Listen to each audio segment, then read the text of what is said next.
According to fragments of internal reports from the Baltic Fleet Command, the first tremor registered not on radar, but on the water itself. A muted shockwave rippled through the canal near Baltiisk at dawn, not a thunderclap, not an explosion, but something dull and subterranean, as if the sea had exhaled. Moments later, coastal sensors recorded a pressure spike so brief it was almost dismissed as error. It wasn't. By the time observers realized what had happened, the main channel was covered in an unnatural stillness. No sirens, no smoke, only the faint metallic echo of alarms trying to find their own signal through static. Within the hour, a single word appeared across encrypted communications: incident. No coordinates, no details. Just that, a void disguised as message. It took several hours before fragments of information began to surface through the internal command network. A Navy vessel, reportedly on maintenance rotation, had experienced a critical malfunction while moored at the central port. The phrase, sterile and bloodless, hid what witnesses would later describe in whispers: a flash beneath the hull, a column of steam that turned instantly to smoke, and the deafening roar of metal folding into itself. The explosion, if it can still be called that, was neither massive nor theatrical. It was surgical, a breach so precise it felt deliberate. The vessel, a mid-sized patrol ship recently refitted for strategic monitoring, did not sink outright. It broke silently, listing into the black water, its deck lights still burning as if refusing to acknowledge death. In the hours that followed, the port was sealed. Civilian access suspended. Surveillance drones grounded for maintenance. Local residents reported hearing only one broadcast from the emergency frequency before static consumed it: containment in progress. After that, silence, the kind that feels intentional. According to an internal maritime bulletin reviewed by defense analysts, the explosion originated near the ship's forward ammunition compartment. Yet that explanation only deepened the mystery. The vessel was not carrying live munitions. Its combat systems had been deactivated for inspection. Theoretically, nothing aboard could have detonated. But the sea doesn't obey theory. By mid-morning, divers were deployed under heavy secrecy. One of them, later evacuated for decompression sickness, allegedly told a colleague, the hull was hollow from inside, as if it burned inward. That description circulated briefly through internal chat channels before being erased. Those who saw it took screenshots, those who didn't were told it never existed. Meanwhile, Moscow's official narrative solidified with mechanical efficiency. State outlets described minor technical issues and routine safety procedures. No mention of casualties, no footage, no interviews. The morning news showed clear skies over the port, birds circling, cranes standing tall, an image of calm so carefully curated it felt surreal. But those who live by the water could taste the lie in the air. The sea smelled wrong. Inside the Ministry of Defense, a rapid response unit was formed under the codename Project Northlight. The title, deliberately opaque, referred to the assessment of structural resilience in northern maritime infrastructure. But those close to the team admitted privately that it was a cover for crisis management. Their first task was to erase the word explosion from every internal file. Their second, to find out who, or what, had caused it. According to sources familiar with the early investigation, 3 possibilities emerged within hours: an onboard electrical short, sabotage by external device, or self-detonation of stored energy modules. Each was unlikely. All were politically acceptable. What they feared most, and refused to discuss, was the possibility of an internal systems fault tied to recent software updates. The same software used in dozens of other ships across the fleet. By the evening, Baltiisk was a city in lockdown. Traffic rerouted, maritime workers confined to dormitories, and patrol boats circling the canal in patterns that looked more ceremonial than defensive. Reporters who attempted to approach the site found their credentials revoked within minutes. The message was clear: this was not an accident to be studied, it was an event to be forgotten. And yet, even behind sealed gates, the truth found its way into whispers. Port engineers spoke of twisted metal that glowed from within. A security officer described seeing the water around the ship shimmer with a strange bioluminescence, green, then blue, then gone. When asked, he added quietly, it wasn't fire. It was something colder. No official report has acknowledged that observation. But in the following days, all maritime personnel were instructed to submit their devices for data integrity inspection. The pretext was cybersecurity. The reality was containment. Satellite images released later showed nothing: a clean port, no debris, no damage. But analysts who compared them to archived footage noticed subtle inconsistencies: one missing pier light, one barge repositioned, one shadow where there should have been reflection. The kind of details only noticed by those who already know where to look. By nightfall, the fog rolled in from the sea, thick and unmoving. From the coastal highway, the port lights flickered, dimmer than usual. Witnesses described hearing faint echoes across the water, the groan of settling metal, the hiss of escaping air, and, for a moment, what sounded like a low mechanical hum beneath the waves. Some swore it was the ship, still alive, still breathing in the dark. In Moscow, the incident was reduced to a single press line: anomalous pressure surge during maintenance, no injuries, investigation ongoing. But the silence that followed told a different story. Ships were rerouted. Inspections postponed. Naval exercises suspended indefinitely. Something had broken, not just a vessel, but the illusion of control over the Baltic Canal itself. And those who listened closely that night claimed they heard the sea whisper through the fog, not words, but a warning. That in the depths below the surface, something had shifted. Stay with us. Because this is only the first ripple in a larger storm, and the sound that broke the dawn over Baltiisk was not an explosion, it was the sound of the water remembering. According to the classified debriefing presented to the Baltic Fleet Command 3 days after the incident, the damage to the vessel was described as structurally inconsistent with surface detonation. The phrasing, sterile and deliberately neutral, concealed the shock within the room.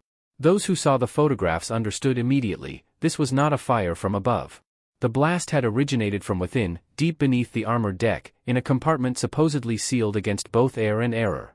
The ship, identified internally only as Unit 407, had been undergoing a systems recalibration connected to the newly installed energy module, a compact generator designed to sustain onboard power during autonomous missions. According to technicians, the unit had passed all diagnostics. But at 4:16, without prior alarm, a sudden pressure drop occurred in the containment cylinder. Sensors recorded a fluctuation, followed by silence, and then, 3 seconds later, a pulse strong enough to rupture bulkheads. Divers who entered the wreck at first light found no evidence of external damage. The outer hull remained intact, the paint still glossy beneath the film of oil and ash. But inside, the ship looked as though it had been turned inside out. Steel plates bent inward, fixtures melted without flame, wiring coiled like veins scorched by invisible heat. One engineer described the scene in his report as an implosion pretending to be an explosion. The line was struck from the record. Officially, the investigation adopted a narrative of mechanical failure. Unofficially, it descended into chaos. Each department tried to offload responsibility. The naval engineers blamed the software developers, who in turn accused subcontractors for delivering sensitive components of uncertain origin. A quiet internal audit revealed that several modules used in the ship's new energy system had been sourced from secondary suppliers through third-party intermediaries, a chain so tangled that even the military accountants could not trace it. The implication was obvious: someone, somewhere, had built a ship that didn't entirely belong to its builders. Within the port, the response was clinical, almost ritualistic.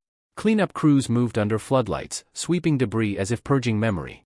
Water samples were collected, logged, then sealed in containers labeled biochemical analysis, restricted. No one explained why biological specialists had joined a naval accident team.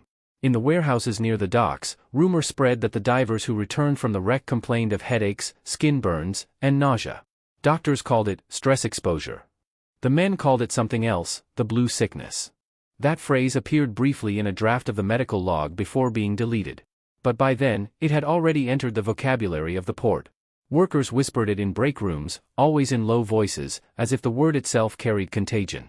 The fog, they said, smelled different now, sharper, metallic, with a faint trace of something sweet.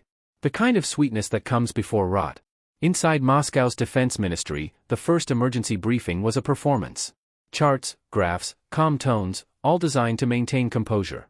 But when one analyst presented a computer model of the blast pattern, the silence in the room thickened. The model showed concentric waves not radiating outward, but spiraling inward toward the ship's core, as though the energy had been drawn from the water itself. The official explanation: sensor distortion. Off record, we have no precedent. Parallel to the technical investigation, a counterintelligence unit was dispatched to the port. Their task: eliminate the possibility of sabotage. Within 48 hours, they had questioned over 300 personnel, confiscated devices, and sealed communication channels. Yet the more they searched for an enemy, the less certain they became that one existed.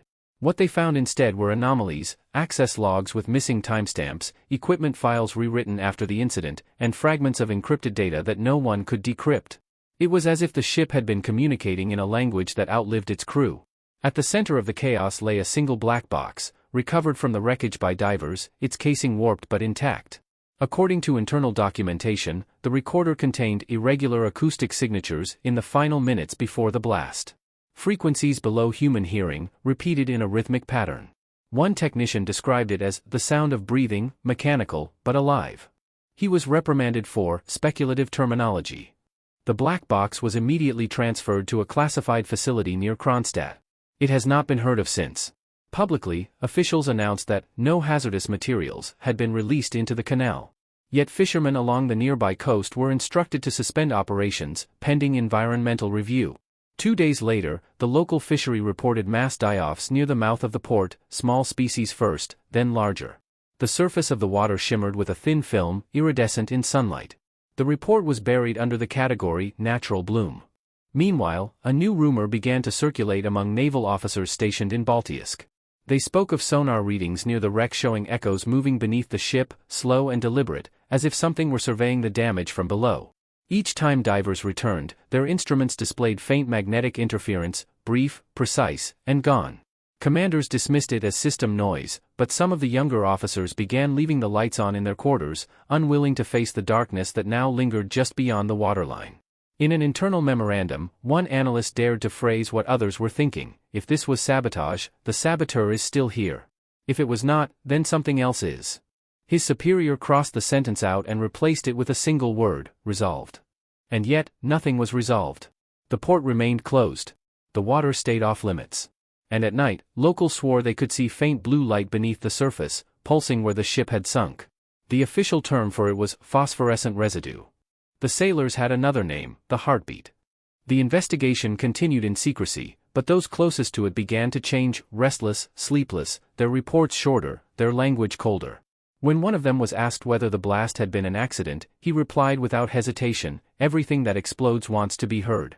This one wanted to be hidden. And from that moment, the event ceased to be a maritime disaster. It became something else, a question no one wanted answered.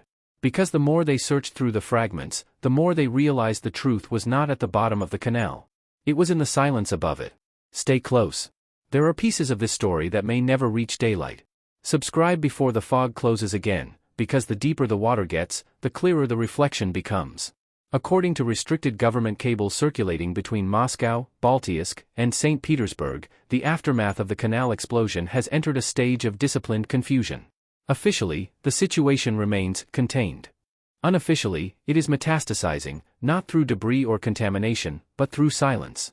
The ministries have learned to speak without saying anything, to manage the catastrophe not by resolving it, but by dissolving it into words. 3 committees have been formed, each unaware of the other's true mandate. The Ministry of Defense oversees technical analysis. The Maritime Authority handles environmental supervision. And a shadow group under the Federal Security Directorate has been tasked with narrative stabilization. Their objectives overlap in form, contradict in substance, and align in one command: this must not become a story. Inside the Baltic Command Center, morale has eroded. Officers who once spoke with certainty now measure every sentence. The official report describing the cause of the blast, localized thermal surge in auxiliary power unit, was accepted by no one and challenged by everyone. Even the phrasing betrays its absurdity. The ship's power systems were offline, there was no auxiliary unit to surge. But the report was published, signed, and archived. Truth had been declared administrative property. Meanwhile, foreign observers began to take notice. Satellite analysts in Europe identified unusual naval patterns along the Baltic coast, small patrol craft circling designated zones, surveillance drones restricted from flying over specific coordinates. The Baltic Canal, once a corridor of movement, had become a line of tension. Warsaw and Vilnius demanded explanations through diplomatic channels. None were given.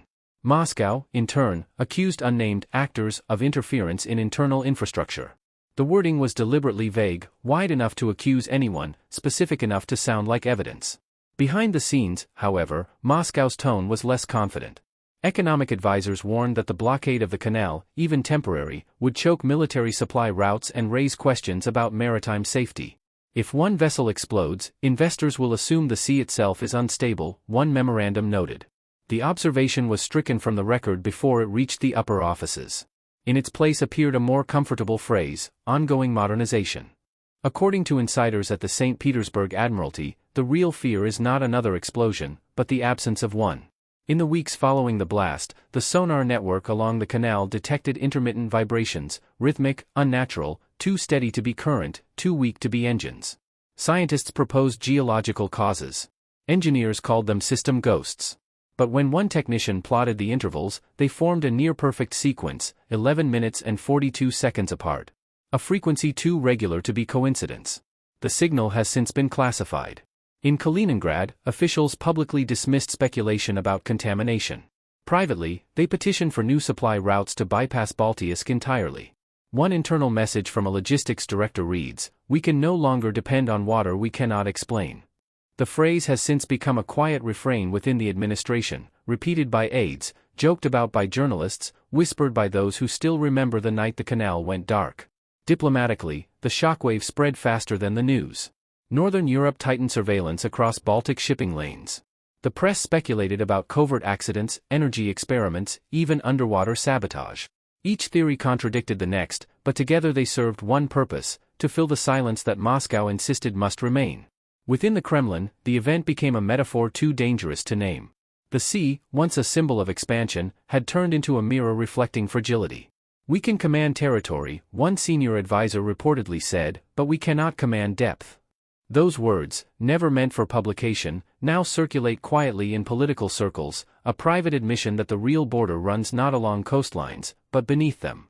State television, unable to ignore the whispers, aired a carefully staged segment showing the canal returning to normal.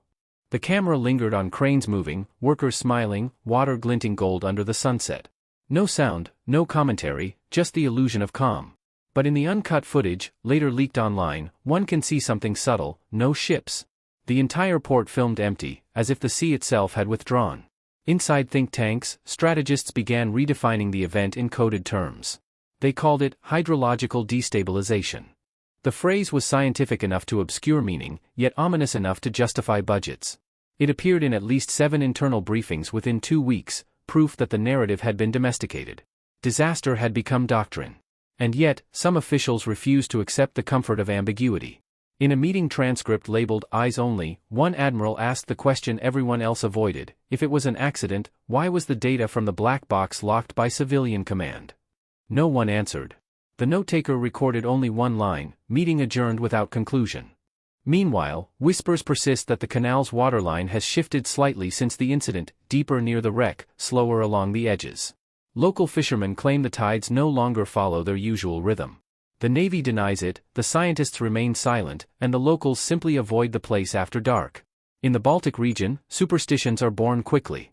Some say the water remembers. In the end, Moscow's greatest fear is not discovery, but memory.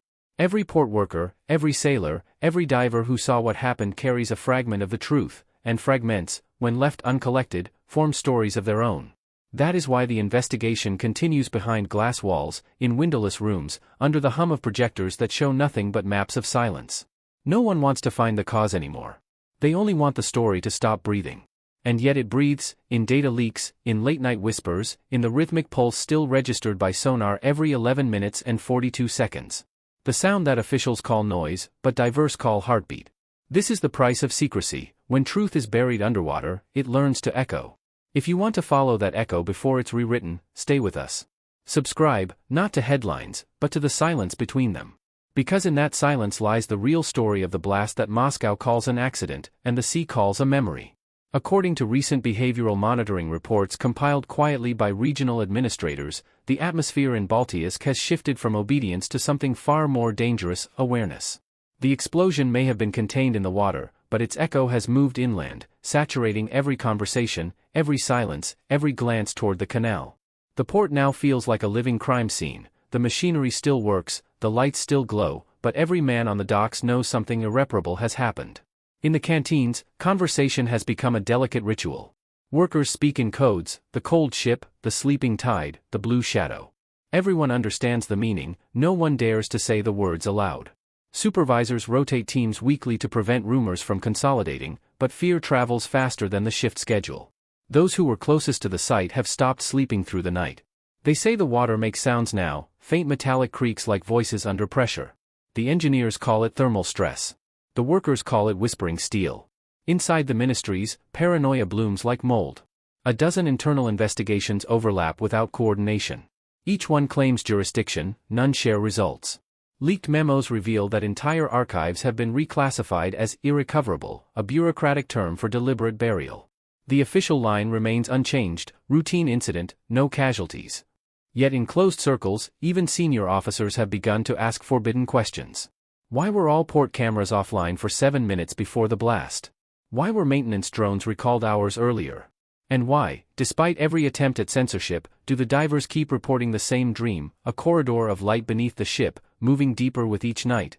Psychologists attached to the naval base describe an outbreak of what they term collective displacement syndrome.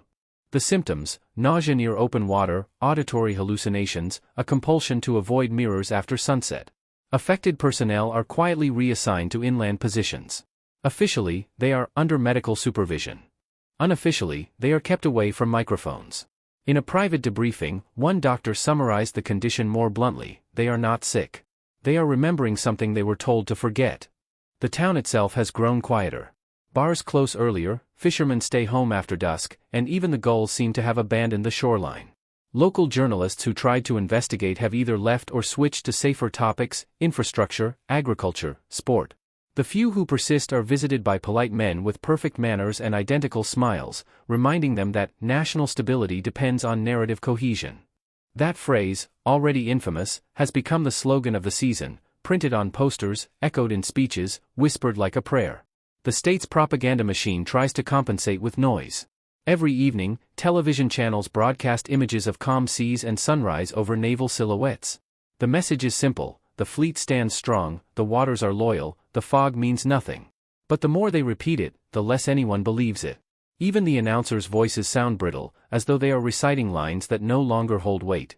According to sources within the Ministry of Information, the government is preparing a morale initiative, a series of cultural events designed to restore public confidence in maritime destiny. Plans include concerts, documentaries, and a commemorative plaque for the spirit of the Baltic Canal. Ironically, no one wants to attend. The musicians refuse to play near the harbor. The film crews complain that their equipment malfunctions when aimed toward the water. The plaque remains unmounted, its inscription hidden under tarpaulin, waiting for an audience that no longer exists. At night, the fog returns thicker than before, pressing against the city like a living thing. Dockworkers describe feeling watched from the waterline, their reflections shifting slightly out of sync. Some have taken to throwing salt into the canal before each shift, a superstition revived from older centuries. When questioned by security officers, one worker shrugged and said, "If the sea wants offerings, better salt than blood." The officer did not record the remark. Inside Moscow, the psychological contagion has taken a different form: silence elevated to art. Meetings about the incident have become performances of control, officials reading from prepared statements, pausing between lines to simulate confidence. The real conversations happen afterward, in corridors, in elevators, in the glances that last 1 second too long. One deputy minister was overheard muttering, "We built ships to command the sea, and now the sea commands us." The phrase spread quietly through the building until it reached those who understood its danger, not as poetry, but as confession. Foreign analysts have begun calling the phenomenon the maritime fracture, a slow unraveling of faith in the state's own capacity to contain its geography. Yet the truth is simpler. People are afraid of the water. They still cross it, still work upon it, but with the reverence once reserved for graves. The Baltic Canal, once a symbol of reach and progress, has become a memorial disguised as infrastructure. Among the sailors, the old songs have changed. They no longer sing of victory or return. Their verses now speak of distance, of ships that never truly leave and ports that never truly forget. When one captain was asked what he believed had happened that morning, he answered softly, "Nothing new. The sea just reminded us who's in charge." It is this humility, born from fear, polished by secrecy, that defines the new normal. Moscow calls it discipline. The people call it surrender. Both are right. And as the government prepares its next statement, rehearsing optimism in front of mirrors, the canal remains as it was, quiet, opaque, breathing. Beneath that still surface lies not conspiracy, not sabotage, but something older, a truth that refuses to be managed. Subscribe before the next announcement replaces it. Because what is coming is not another explosion, but something slower, quieter, and far more enduring, the sound of a nation learning to live beside its own reflection and pretending not to hear it breathe. By the time the official commission declared the Baltic Canal fully operational, the city had already stopped believing. Ships resumed their routes, lights returned to the port, and television anchors spoke of normalization, but the word no longer fit. Baltiisk had changed. The sea had changed. And somewhere beneath that surface calm, something unseen continued to pulse, faint, steady, patient. The wreck of Unit 407 was never recovered. At least, not officially. Divers were withdrawn after the third attempt, subsequent expeditions were postponed due to visibility concerns. Yet satellite images from early spring show a new formation near the canal's mouth, a dark shape, long and symmetrical, absent from earlier maps. When asked, naval spokesmen dismissed it as natural sediment accumulation. But the fishermen, who have learned to trust silence more than officials, call it simply the sleeper. Inside the ministries, fatigue has become the dominant tone. The event has been archived, the report sealed, and the responsibility scattered among committees that no longer meet. Those who once spoke with authority now avoid the topic altogether, as if saying the word Baltiisk could summon the water back into the room. In this silence, a new understanding has settled over the apparatus of power. Not everything that happens can be controlled, and not everything controlled can remain hidden. Kaliningrad's supply routes have been rerouted, the canal remains under surveillance, and yet the numbers don't add up. Transport logs show phantom shipments, cargo that departs but never arrives, tonnage unaccounted for, ghost entries in the state's own ledgers. It is as though the canal has developed a will of its own, erasing what it no longer wishes to carry. The auditors blame human error. The port workers whisper that the water has started keeping its own inventory. At night, when the fog drifts inland, the sound returns.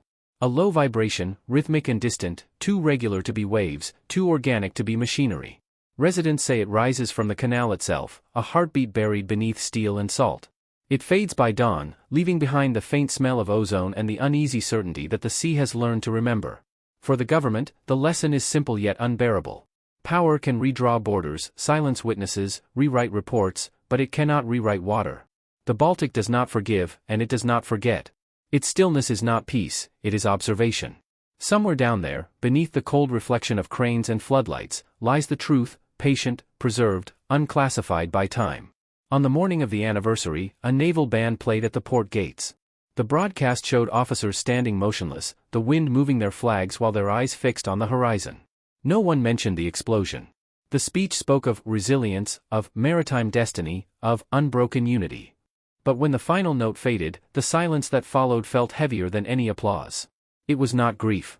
It was acknowledgement. In the end, the canal remains open, but not to the past.